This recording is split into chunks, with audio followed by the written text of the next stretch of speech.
સરખામણી કરવી એ આપણા દુઃખનું કારણ છે.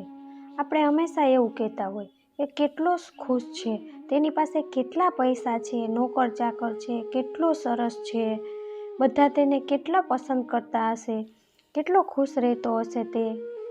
શું માં, તેણે આઈફોન ખરીદી લીધો છે, મેં હવે 2 વર્ષથી મારો ફોન બદલ્યો નથી, સામેવાળાએ મોટર ખરીદી છે અને એક આપણે કે આવા સ્કૂટરમાં જઈએ છીએ.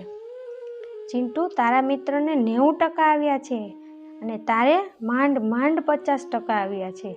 નાલાયક છો તું. સરખામણી, હંમેશા સરખામણી. એક વાર્તા સંભળાવું, આ સાંભળીને ક્યારેય સરખામણી કરશો નહીં. પોતે પોતાનામાં ખુશ રહેવાનું શીખી જશો. પછી આપણને લાગશે કે હું જેવો છું એવો સારો છું, મારામાં પ્રકૃતિની સર્વશ્રેષ્ઠ રચના છે. તો ચાલો વાર્તા શરૂ કરીએ. એક કાગડો હતો, ખૂબ જ મનમોજી, હંમેશા ખુશ રહેતો, જ્યારે મન થાય ત્યારે ઉડતો, જ્યારે મન થાય ત્યારે ગાતો. તેનો અવાજ કોઈને ગમે કે ન ગમે તો પણ ગાતો તે પોતાના માટે. એક દિવસ ઉડતો ઉડતો તળાવની પાસે ગયો અને ત્યાં એક ઝાડ પર બેસી ગયો. ત્યાં તળાવમાં એક હંસને જોયો. તે તો હંસને, પણ હું કેટલો કાળો છું, ગીત ગાવતો લોકો પથ્થર મારે છે, તને તો લોકો કેટલો પ્રેમ કરતા હશે ને. પછી હંસે કહ્યું, ક્યાંનો હું સુંદર, મારી પાંખોમાં રંગ જ નથી. તે પોપટને જોયો છે, કેટલો સરસ રંગ છે તેનો, લીલો લીલો, કેટલું સરસ ગાય છે. કાગડાએ વિચાર્યું કે હંસ તો પોતાનાથી સંતુષ્ટ નથી, તો પછી ચાલો આપણે પોપટને મળીએ. કાગડો ઉડતો ઉડતો ચાલ્યો પોપટની પાસે. દૂર દૂર ઝાડ પર પોપટ બેઠો હતો. કાગડાને થયું કે હંસ સાચું જ કહેતો હતો, પોપટનો રંગ તો જો કેટલો સરસ છે. કાગડો પછી પોપટની પાસે જઈને બોલ્યો, પોપટભાઈ, તું તો ખૂબ જ ખુશ રહેતો હશે કા?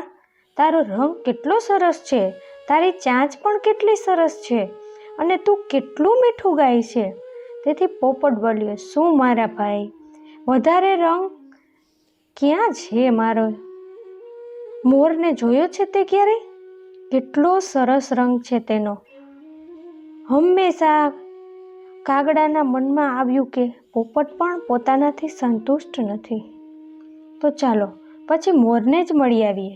કાગડો ઉડતો ઉડતો મોરની પાસે જાય છે. મોરને જોઈને કાગડાની આંખો ખુલ્લીની ખુલ્લી જ રહી જાય છે. કેટલો સરસ છે તું, લાજવાબ પીછા છે તારા, કેટલા બધા રંગ છે. લોકો તો તને ખૂબ જ પ્રેમ કરતા હશે કા? તું તો નિશ્ચિત રૂપથી ખુશ જ રહેતો હશે.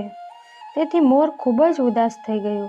તેણે કાગડાને કહ્યું, કાગડાભાઈ, હું એટલો સુંદર છું કે હંમેશા મને એ વાતનો ડર રહે છે કે લોકો મને પકડીને કોઈ પક્ષી ઘરમાં નાખી ન દે. આવી બીક મારી સાથે હંમેશા રહે છે, તેથી હું ખુશ રહી શકતો નથી. અને બીજી બાજુ તું છે કે તને કોઈ વાતનો ડર નથી, તારી જે ઈચ્છા હોય તે કરી શકે છે, જ્યાં જવું હોય ત્યાં તું જઈ શકે છે, ચિંતા વિના, મુક્ત, કોઈની બીક રાખ્યા વગર.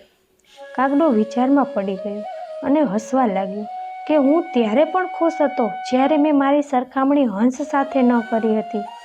અહીં તો બધા જ દુઃખી છે, હવે મને કોઈ દુઃખ નથી મારા કાળા રંગથી. ત્યાર પછી તે પહેલાંની જેમ ખુશ રહેવા લાગ્યો, ચિંતા વગર ઉડવા લાગ્યો, ચિંતા વિના ગાવા લાગ્યો અને ખુશ રહેવા લાગ્યો. મિત્રો, પોતાની સરખામણી બીજા સાથે શા માટે કરવી? આપણે છીએ, આપણે આપણામાં ખૂબ જ સારા છીએ.